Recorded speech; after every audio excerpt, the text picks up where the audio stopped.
자, 에베소서 6장 13절에서 우리 16절까지 읽겠습니다. 13절에서 16절. 316쪽, 신약성경 316쪽. 316쪽. 에베소서 6장 13절에서 16절 같이 읽겠습니다. 시작. 그러므로 하나님의 전신갑주를 취하라. 이는 악한 날에 너희가 능히 대적하고 모든 일을 행하는 서기 위함이라. 그런즉 서서 진리로 너희 허리띠를 띠고 의의 신경을 붙이고 평안의 복음이 준비한 것으로 신을 신고 모든 것 위에 믿음의 방패를 가지고 이로써 능히 악한 자의 모든 불화살을 소멸하고. 아멘. 우리 또 오후에 우리 정교일행자 오수참에 오전에 또 우리 은지가 아프고 난 오후에 나와서 잘 오셨습니다. 숙자는 또 입덧 때문에 제대로 먹지도 못하는데 어지러워서 쓰러질 것 같은데도 이렇게 나오셨습니다. 우리 박수로. 예. 입덧 빨리 끝나고 잘 먹도록 기도하고 있습니다. 입덧 끝나면 많이 먹고 싶은 거 그냥 지나가면서 그게 그냥 생각나더라만 말만 해도 아마 서로 사줄 겁니다. 그러니까 그렇게 하셔서 잘 먹고 아이도 건강하게 잘 나기를 기도해 주시기 바랍니다. 광고는 이제 다음 주 우리 복음화 대성회가 있습니다. 다음 주에 같이 참여해 주시고 원데이 다니엘 기도회 4월 마지막 주일날 있고요. 이번 주 화요 성경 공부 이번 주 화요부터 다시 시작합니다. 화요 모임에도 같이 참여해 주시기 바랍니다. 어제 밤에 사실은 이제 저희 동기 목사님 장모님이 돌아가셔서 분당서울대병원에서 장례식을 한다 해서 좀 갔다 왔습니다. 멀리 있으면 가기 어려운데 어제 밤에 갔다 왔는데 77세에 돌아가셨어요. 이야기를 들어보니까 장모님이죠. 우리 동기 목사님의 장모님인데 35년간을 병으로 살았다고 합니다. 무슨 말이냐 하면 약 35년 동안에 4개의 암을 치료하면서 살았대요. 그러니까 자궁암, 유방암, 그 다음에 대장암, 그 다음에 유암.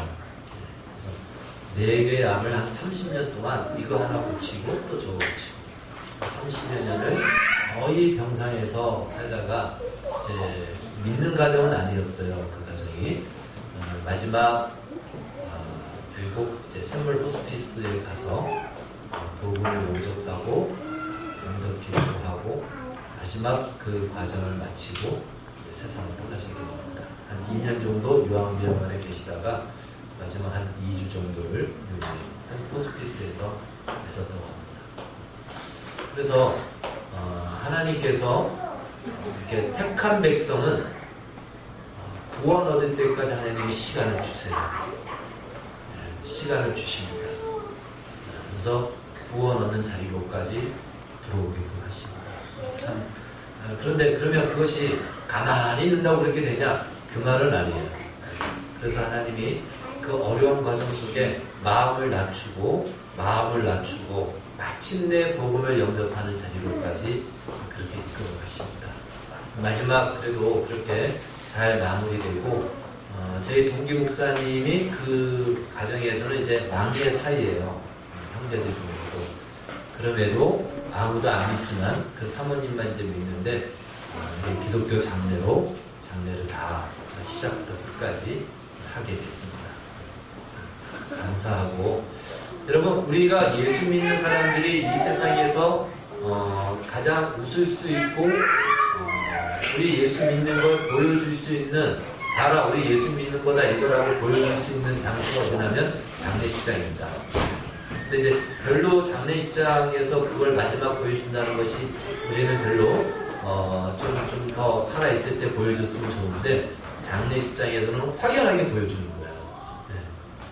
왜? 우리는 확신과 소망이 있기 때문에 장례식장에서 찬송을 해줍니다.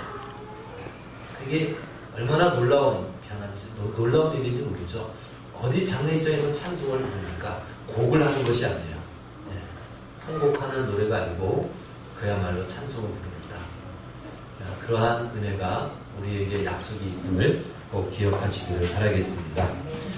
에베소서 6장 오늘 16절 모든 것 위에 믿음의 방패를 가지고 라고 오늘 하나님의 전신갑주 이제 믿음의 방패에 대해서 오늘은 살펴보도록 하겠습니다. 로마 군인을 생각하면 됩니다. 로마 군인이 어떻게 무장되었는가. 지난주에 우리가 신발에 대해서 배웠죠. 전투하기 위해서는 전투화를 신어야 되듯이 그 전투화가 무엇인가? 복음이다. 전투화는요, 웬만한 것들 다 짓밟고 이겨내고 그 과시들이 뚫고 들어오지 못하도록 막아내죠. 그것이 무엇이다? 복음이다. 우리가 복음을 잘 알아야 됩니다. 그래야 잘못된 것들에 의해서 우리가 상처받지 않고 휩쓸리지 않고 또 시험에 들지 않습니다.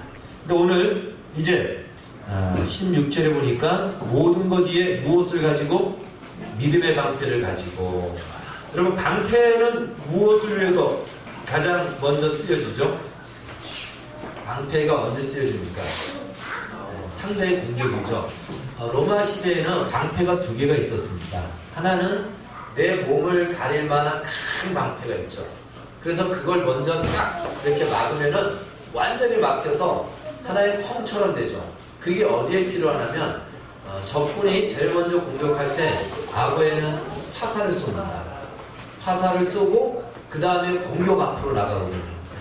그러니까 저 멀리서 화살이 그냥 비가 내리듯이 떨어질 때 그걸 막아내는 것이 무엇이냐면 방패입니다. 방패로 완전히 집을 짓듯이 막으면은 그런 것들을 다 막아내고 그 다음에 이제 육박전 속에 싸울 때 방패는 그보다 작은 방패입니다. 로마 군인들이 전쟁에 승리했던 이유 중에 하나가 이 방패가 두 가지가 있습니다. 두 가지. 그래서 이 싸울 때는 작은 방패를 가지고 손방패죠. 그걸 가지고 적의 칼을 막는 거죠. 칼을 막고 공격하는 겁니다. 아주 결정적이죠. 그래서 방패가 굉장히 나를 방어하고 보호하는 데 있어서는 내 목숨을 지켜주는 아주 중요한 방어 수단이 되는 것입니다. 근데 오늘 성경은 그런 우리의 신앙과 우리의 가지고 있는 진리와 믿음과 우리의 가지고 있는 생명을 보호하는 역할이 보호하는 그 수단이 무엇이냐면 믿음이다. 믿음의 방패를 가지자. 따라해 봅시다. 믿음의 방패를 가지자. 아멘. 믿음의 방패. 방패. 이 방패는 많은 것들을 하죠. 필요할 때는 방패로도 상대를 공격할 수도 있습니다. 그러나 방패는 1차적으로는 적의 화살을 막고 적의 칼을 막는 거죠. 오늘 본문에도 보니까 뭐라고 나옵니까? 16절 이하에 보니까 이 방패를 통하여서 악한 자의 모든 불화살을 소멸하고 이 화전, 이 불을 붙여서 쏘는 화살을 방패로 막아 내므로 말미암아 이겨내는 거죠. 자, 그런데 우리 신앙생활을 하면서 우리에게 사단이 많이 공격을 합니다. 우리를 공격하는 이유가 무엇일까요? 신앙생활에서 우리를 공격하는 이유가 무엇일까요? 우리의 신앙생활을 방해하는 거죠. 신앙생활의 전진을 하지 못하도록 막는 겁니다. 그러니까 내가 신앙의 전진을 하지 않으면은 방패도 사실은 필요가 없어요. 왜? 공격하는 화살이 없기 때문에. 근데 내가 신앙의 전진과 진보를 하기 위해서는 반드시 화살이 날아오기 때문에 방패가 있어야 됩니다. 근데 어떤 방패가 되냐? 믿음의 방패다. 믿음의 방패다. 자, 이 믿음의 방패에 대해서는요, 이제 오늘 두 가지만 한번 좀 보도록 하겠습니다. 그 중에 대표적인 것이 있다면 바로 예수님께서 시험을 받으시면서 우리에게 보여주신 한 예가 있습니다. 예수님이 시험을 받았는데 몇 가지의 시험을 받으셨죠? 세 가지의 시험을 받았습니다. 이것은 이제 마태복음, 마가복음, 누가복음에 다 기록되는데 그 중에 이제 누가복음의 말씀이 기록된 것을 보게 되면은 세 가지 시험에 요약해서 얘기한다면 제일 첫 번째 시험은 무엇입니까? 배고픈 예수님에게 마귀가 뭐라고 유혹을 하죠? 돌을 떡으로 만들어서 먹으라라고 얘기했죠. 네. 자, 이것을 다른 말로 제목을 단다면 사람은 무엇으로 사는가 이겁니다. 책 제목 중에 여자는 무엇으로 사는가라는 책 제목 보셨죠? 네. 사람은 무엇으로 사는가? 떡으로 사는가? 무엇으로 살죠? 예수님이 말씀하셨어요. 하나님의 입에서 나오는 모든 말씀으로 산다. 이 말은 무슨 말이냐면 말씀을 우리가 먹고 살아야 된다 이 얘기보다도 사람이 사는 생명의 근거는 떡이 아니고 누구다? 하나님이다라는 것이 그걸 얘기합니다. 하나님이 우리의 생명을 공급해야 우리는 살아가는 겁니다. 그래서 우리는 하나님의 말씀으로 산다라고 그것을 이야기합니다. 세 번째 시험이 무엇이냐면 만국의 영광을 보여주고는 나한테 절을 하라. 그리하면 이것을 너에게 주리라. 라고 했을 때 예수님이 뭐라고 얘기하셨냐면 주 너의 하나님만을 경배하라. 라고 신명기의 말씀을 인용해서 얘기합니다. 그것을 제목을 바꿔서 얘기한다면 사람은 무엇으로 사는가가 첫 번째였다면은 마지막은 무엇이냐면 무엇을 위하여 사는가입니다. 사람은 무엇을 위하여 사는가? 무엇을 위해서 산다고요? 하나님을 예배하는 것이 인생의 목적이라는 것입니다. 그럼 사람이 사는 목적이 무엇이라고요? 하나님을 예배하는 거예요. 이것이 사람에게 주어진 가장 가치 있는 겁니다. 제가 지금 이제 기도하고 있는데요. 여기 고려외과 원장님, 고려외과 의사 선생님이 우리 관리단에 같이 모이기 때문에 한 달에 한 번씩 모이고 지금 이제 같이 또 조금 더 자주 모이는 일이 있습니다. 근데 이제 이거 부인은 교회를 다니세요. 할렐루야 교회를 다니시는데 이분은 자기가 옛날에 교회를 다니다가 지금은 안 다닌다는 거예요. 왜 안 다니냐 보니까 하나님이 안 믿어진대요. 안 믿어진다는 거예요. 안 믿어져서 자기는 지금 과학만 믿는데요. 과학만 믿는데요. 그래서 이제 거기 이제 이렇게 사람들이 같이 관리단 이사들이 모이는데 거기서 내가 막 얘기가 하면 분위기가 조금 안 좋아질 것 같아서 그냥 살짝만 얘기했어요. 사람이 무엇을 위해서 사는지 모르고 그냥 오늘의 즐거움을 따라 산다면 사실 짐승과 뭐가 다르겠습니까? 그렇게만 얘기를 던져놨어요. 무엇을 위해서 사는지 모르면은 짐승과 사는 것이 차이가 있을까요? 없을까요? 조금 고급하게 산 것밖에는 차이가 없습니다. 네. 그러니까 그 마귀가 보여준 영광이 무엇이냐면 세상의 성공, 즐거움, 세상의 인기, 세상의 어떤 화려함이죠. 많은 사람들이 그걸 위해서 살아가잖아요. 네. 안정된 나의 인생의 목적, 노후, 그리고 건강, 그리고 인기 이런 것을 위해서 살아가잖아요. 그러니까 마귀가 그걸 줄 테니까 나한테 절하라는 거예요. 사는 목적이 뭐냐 이걸 물어보는 겁니다. 예수님 뭐라 그랬죠? 주 너의 하나님을 경배하라. 다만 그에게만 절을 하라. 내가 사는 목적은 하나님을 경배하기 위해서 사는 것이지 만국의 영광과 세상의 화려함을 얻기 위해서 사는 것이 아니다. 그 얘기를 하는 겁니다. 그러니까 분명하게 목적이 나왔어요. 시작이 나왔죠. 사람은 무엇으로 사는가? 하나님으로 말미암아 우리가 살아간다.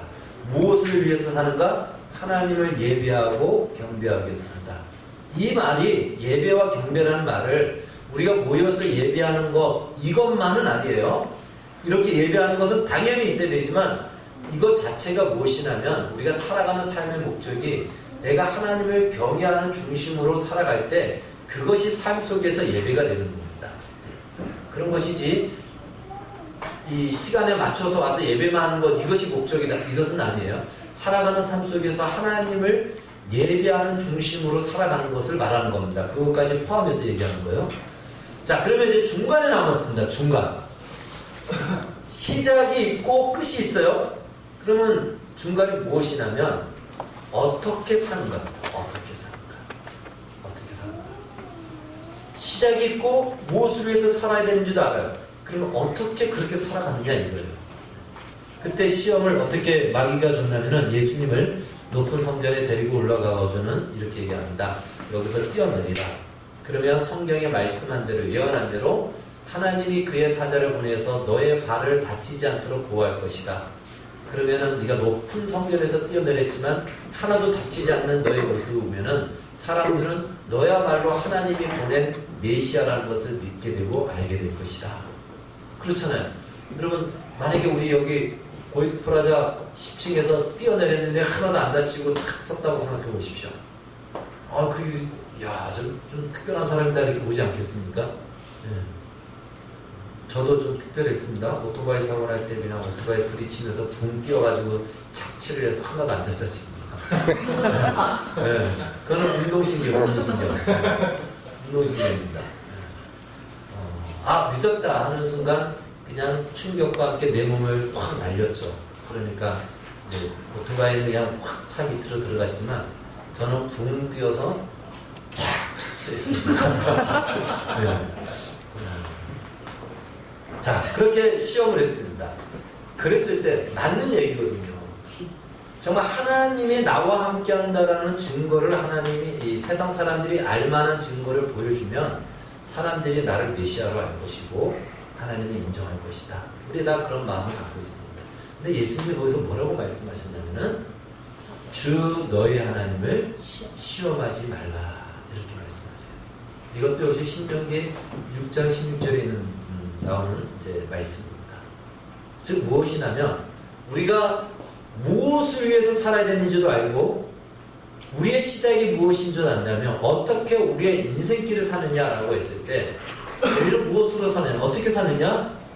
시험하여 시험의 결과를 보고 내가 증거를 가지고 그러면 내가 사는 것이 아니고 무엇으로 산다? 믿음으로 산다는 것이 하나님에 대한 믿음을 갖고 사는 것이지 하나님을 시험하여 살지 않는다는 거예요. 이스라엘 백성들이 광야에서 실패한 것이 무엇입니까? 그들은 끊임없이 하나님을 무엇했죠? 시험했습니다. 하나님이 우리와 함께 한다면 왜 물이 없습니까? 왜 떡이 없습니까? 왜 우리로 하여금 이렇게 헷갈리게 만듭니까? 하나님이 우리와 함께 한다면 왜 이렇습니까? 하고 수없는 불평과 불만이 나왔는데 그 불평과 불만은 다 무엇이죠? 하나님을 시험하는 겁니다. 그래서 하나님이 그들이 나를 10번이나 나를 이상 반역하고 시험하였다라고 얘기합니다. 자, 오늘 우리도 마찬가지죠. 초신자 때는 그럴 수 있어요. 여러분, 초신자 때는 하나님 당신이 살아계시다면 이런 증거를 보여주십시오 라고 해서 기도할 수 있습니다. 그것은 시험한다기보다도 믿음이 아직 없기 때문에 하나님을 믿으려고 하는 하나의 수단이 될 수 있습니다. 그래서 초신자 때는 하나님께서 놀라운 응답과 기적의 역사를 많이 보여주십니다. 예수님이 공생애를 사실 때에도 사람들이 수없이 예수님에게 무엇을 요구했죠? 표적을 요구했습니다. 표적을 요구했습니다.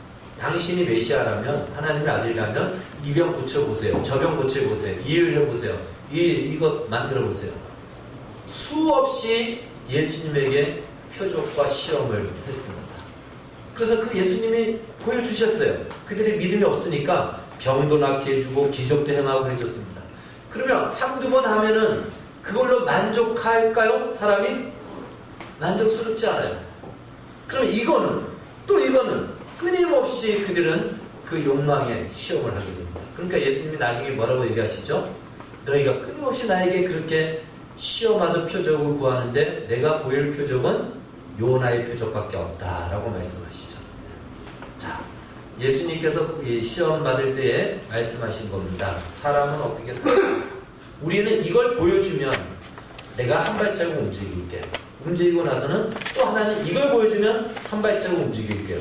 우리는 끊임없이 하나님을 시험하며 나가는데 이것이 초신자 때는 가능하지만 시간이 지나서 하나님을 알게 되고 믿게 되면은 그때는 그것이 있든 없든 어떻게 그분을 신뢰함으로 가는 것입니다. 이것이 믿음입니다. 할렐루야.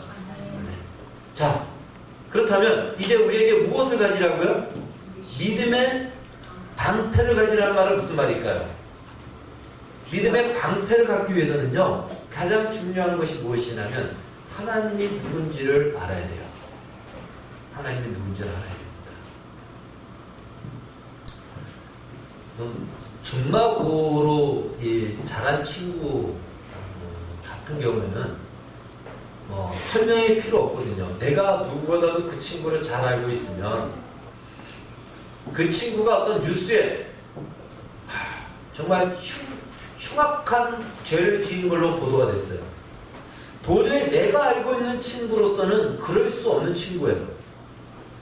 그런데 사실 뉴스에 보도가 됐고 TV 화면에 그 얼굴이 나왔어요.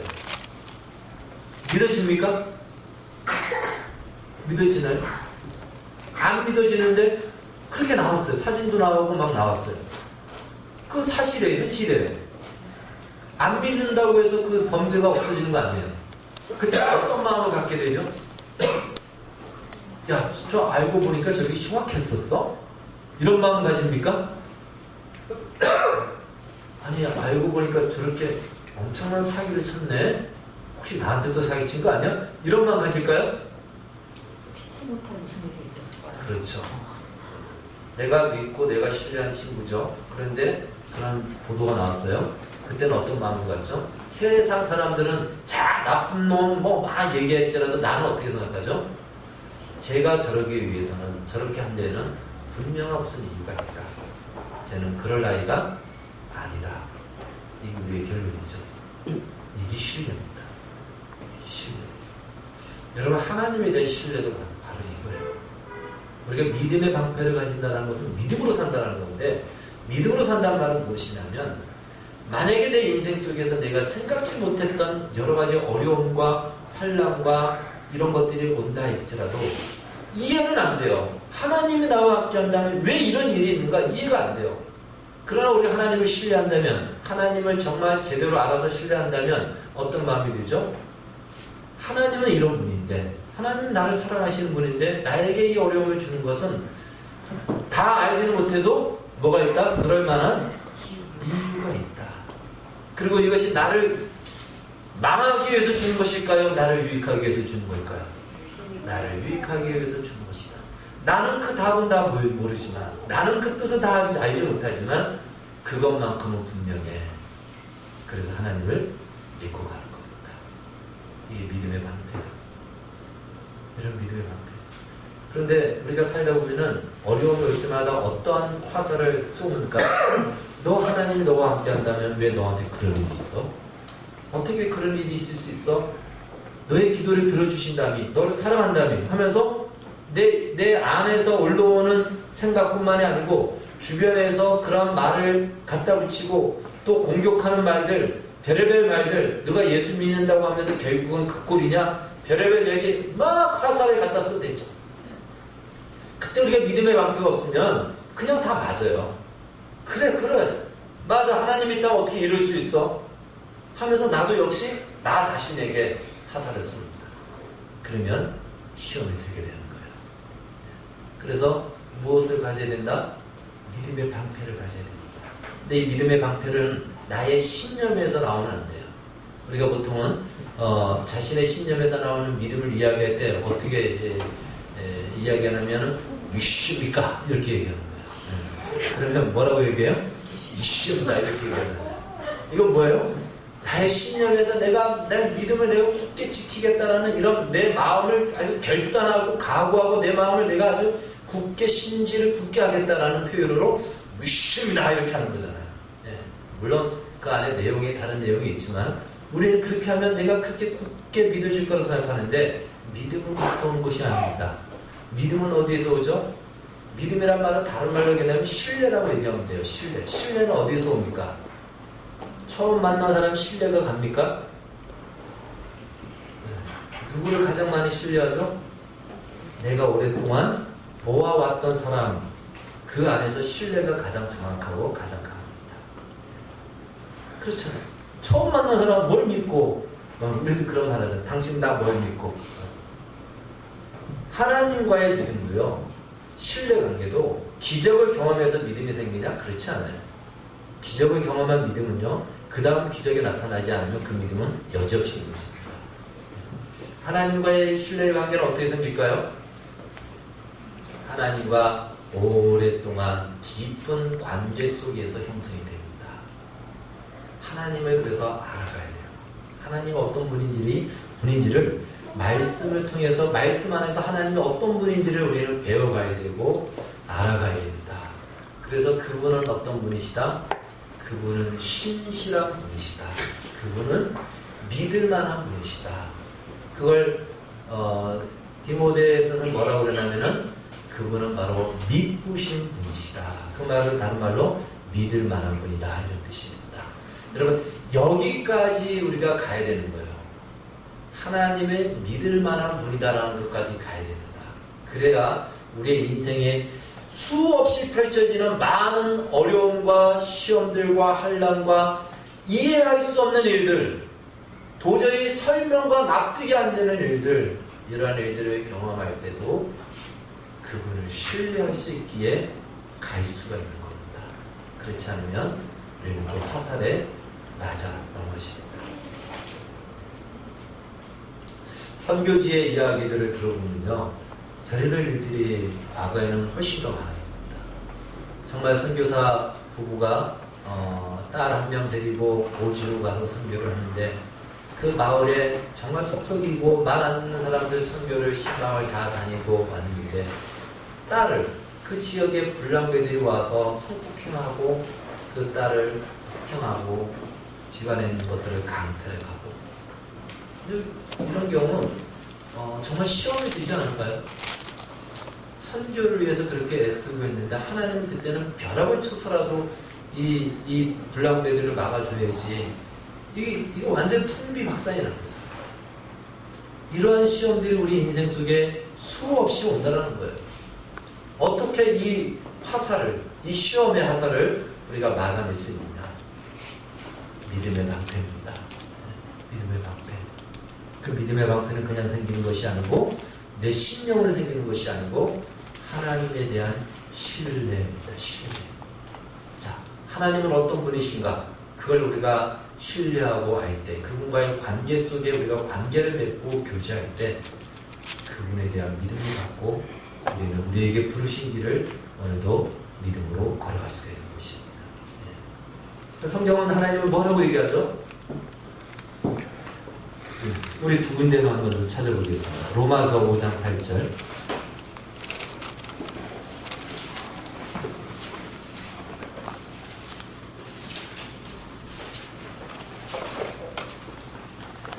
자, 로마서 5장 8절 같이 읽겠습니다.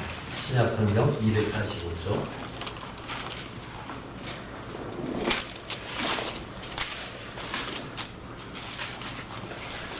로마서 5장 8절 시작. 우리가 아직 죄인 되었을 때에 그리스도께서 우리를 위하여 죽으심으로 하나님께서 우리에 대한 자기의 사랑을 확증하셨습니다. 아멘. 여기 보면은 예수님이 죽으심을 말하고 있지만 그러나 그 죽으심은 무엇에 대한 증거라고요? 우리에 대한 하나님의 사랑의 증거입니다. 하나님의 사랑의 증거예요. 그래서 로마서 8장으로 가겠습니다. 바로 뒤에 8장.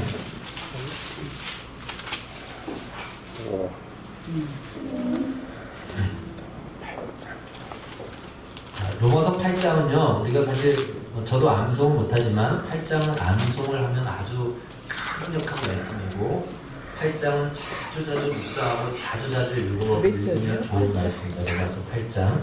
이 8장은 이제 전체적으로 다 굉장히 좋은 것이고요. 자, 우리 8장 다 읽을 수는 없겠고요. 네. 8장 31절, 31절에서 32절 같이 읽겠습니다. 시작. 그런즉 이 일에 대하여 우리가 무슨 말하리요? 만일 하나님이 우리를 위하시면 누가 우리를 대적하리요? 자기 아들을 아끼지 아니하시고 우리 모든 사람을 위하여 내주시니가 어찌 그 아들과 함께 모든 것을 우리에게 주시지 아니하겠느냐. 이러한 성경의 표현들을 통해서 우리가 알아야 될 것이 무엇이냐면 하나님은 어떤 분이신가 합니다. 그리고 이것을 관념과 과거에 하나의 일어난 일이 아닌 하나님은 지금 우리에게 주시는 말씀입니다. 하나님은 어떤 분이신가를 우리가 이 말씀을 통해서 배우고 알 때 하나님에 대한 신뢰가 있는 것이죠. 그래서 내게 어떠한 일이 있더라도 하나님을 향한 믿음과 소망이 흔들리지 않고 오늘 우리를 부르신 길을 향하여 우리는 한 걸음 한 걸음 나갈 수가 있는 것입니다. 그래서 하나님의 약속을 믿고 믿음으로 굳게서는 이 믿음의 방패, 이것이 넘어지지 않고 시험 들지 않고 마침내 우리의 인생의 여정을 완주하고 완성하는 그 일에 있어서 굉장히 중요한 역할을 한다. 이 믿음의 방패를 가지시기를 주의 이름으로 축원합니다. 아멘. 이 믿음의 방패를 꼭 소유하셔서 승리하시고, 또 하나 그냥 이것은 지나가면서 말씀을 드리겠습니다. 믿음의 방패라는 것은요, 또 하나 우리가 믿음의 방패를 가지고 가다 보면은 적의 화살도 막지만, 그러나 그 믿음의 방패가 때때로 우리가 공격 무기로 사용할 때도 있다는 것이에요. 즉 우리가 믿는 대로 믿음의 역사들이 일어날 수 있다는 것입니다. 그래서 이 부분은 조엘 오스틴의 긍정의 사고방식, 긍정의 법 하고는 좀 다른 거예요. 여러분, 우리는 믿음의 법입니다. 믿음의 법이에요. 말씀대로 믿고 나가는 것이지 긍정의 사고방식이 아니에요. 말씀 안에서는 우리가 예스입니다. 그러나 말씀 밖에서 내가 원하는 대로 긍정의 사고방식을 갖는다고 그렇게 되느냐? 그건 아닙니다. 우리의 믿음의 이 방식을 따라서 우리의 인생을 사시기를, 그래서 마침내 무엇으로부터 사는가, 어떻게 사는가, 무엇을 위하여 사는가를 온전히 이루어가는 우리 모두가 되기를 예수님의 이름으로 축원합니다. 아멘. 기도하겠습니다. 주님, 오늘 우리는 믿음의 방패에 대해서 살펴봤습니다. 그러나 이 믿음은 내가 원한다고 또 내 신념으로 가지는 것이 아니요, 하나님이 우리에게 이미 허락하셨고 주셨던 믿음이요, 또 하나님과의 관계 속에서 신뢰를 형성하고 교제 속에서 하나님을 알아갈 때 가질 수 있는 방패인 줄 아오니, 주여, 이 믿음의 방패를 우리가 가질 수 있도록, 이 믿음의 방패를 취하도록 더욱 주님과 신뢰와 교제 속에 나아가 마침내 이 방패로 우리의 인생의 신앙의 여정에 승리하고 이기고 완주하게 하여 주시옵소서. 예수님의 이름으로 기도하옵나이다. 아멘.